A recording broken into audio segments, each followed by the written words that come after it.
Good afternoon, everybody, and welcome to the inaugural DHL Valencia E-Prix. We start today with our team representatives, and we're very lucky to have Sylvain Filippi from Envision Virgin Racing, Dilbagh Gil from Mahindra Racing, and Amie Lindesay from Heuer Porsche Formula E team.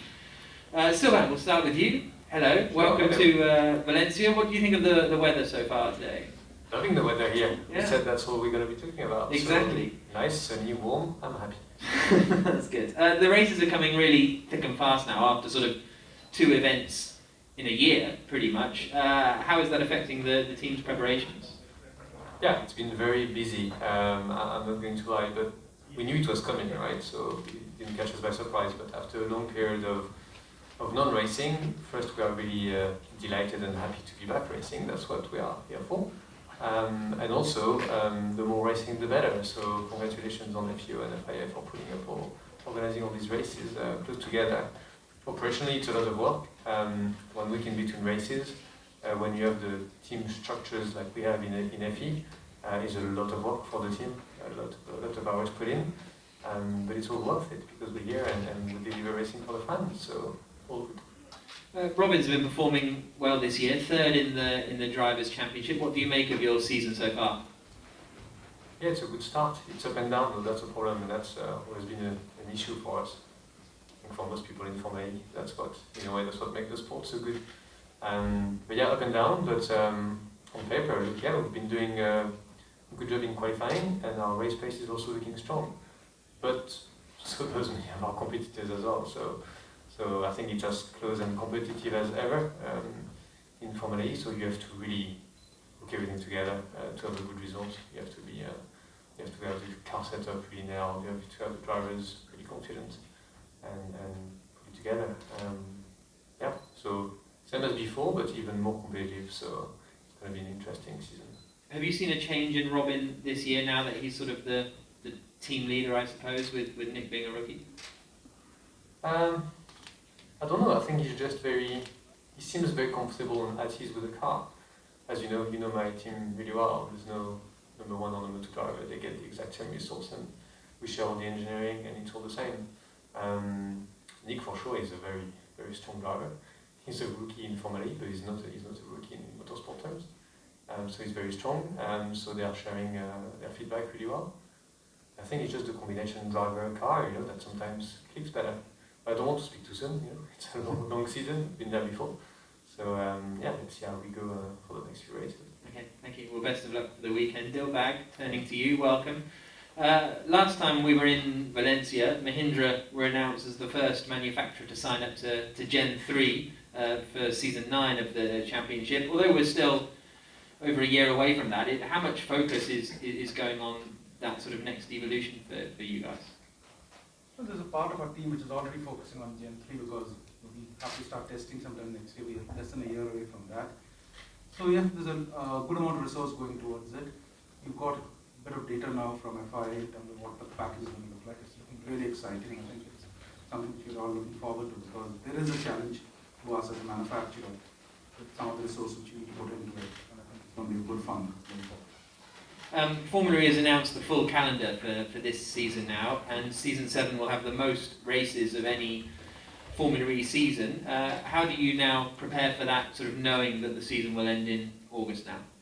Well, I think to a large extent we expected this, because that was sort of the intention of the season, and I think it's really nice because we have this cadence of races which is coming up thick and fast. I think that's something which we were all looking forward to. The small break in between for us to sort of start, like pause and recess.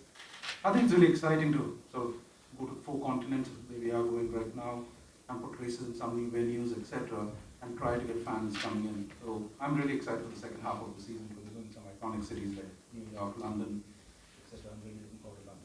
Yeah, absolutely. Looking at Valencia this weekend, what are your expectations? What are your sort of targets, I suppose? Well, I think from a Mahindra perspective, our target is we have to become more consistent than what we were. We have a good powertrain, we have a good package, we have good drivers. So I think for us, it's like, I would say the lowest level that bring back double points from both the races. And I think that's sort of the target. We want to sort of keep chipping away. Because there have been seasons where we have started very strong and we've not been able to sort of maintain that level. I think right now we want to sort of get to a level where we are consistent and persistent. How impressed were you with Alexander Sims in Rome?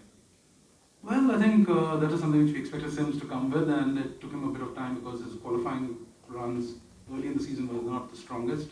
He did a good quality that day, and then he raced really well, and I don't think we ever had any doubt on his racecraft. And finally, from me, it's worth mentioning that this weekend the Formula E group will be paying tribute to Adrian Campos, who passed away earlier this year. Could you just give us a sort of some memories of him and your relationship with him? Well, I think from a Mahindra perspective, Adrian is someone very, very important to us. Adrian's contributed a lot to where we are today. Whenever I was in trouble, he was one person I used to reach out to for advice, and he was always generous with his advice. He had enough of time to give it, and personally for me, I think I owe a lot in my career to Adrian Campos, and I'm really pleased that we are racing in his home territory, and I think that puts a little bit of pressure on us because we want to get a good result at his hometown, and like for us it'll be something really exciting to deliver a good result for Adrian here. Okay, thank you, best of luck for the weekend, and I'm sure we all echo that as well. Emil, good afternoon. Moving to rounds 5 and 6 of the season, as the sort of newest team on the grid, a doubleheader is a good opportunity to get more data, or do they present different challenges? How are you finding this run of doubleheaders? It doubles your chances, doesn't it? For us, like, you know, we're just happy to get more races, and we're still learning, and we lacked a lot of racing last year, unfortunately.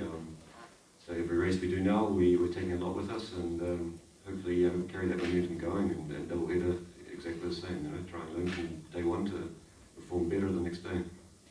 How would you assess your season so far? I think there's only one race where there hasn't been a Porsche on the front 2 rows, but it was only the last race in Rome that Pascal got that first podium of the year. Yeah, I think we've got a good package, and we haven't showed our true potential yet, for whatever reasons. With Andre, I mean, yet to score a point, even though he's been performing very well, but unlucky on that side.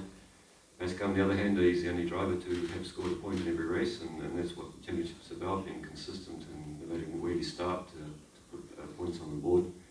So, no, we need to still do a lot of work, and especially in the race itself, and get the full potential of the car and the drivers.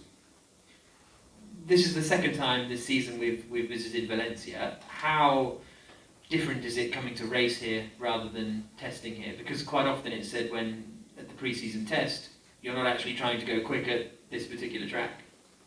Yeah, I mean, there's a slight layout change here, obviously pre-season testing, but the track is more or less the same. I mean, the race will be quite different to what we saw 2 weeks ago for sure. I don't think many people will be worrying about blocking or anything like that. It's more about efficiency this race. So it'll be an exciting race, and we're looking forward to it.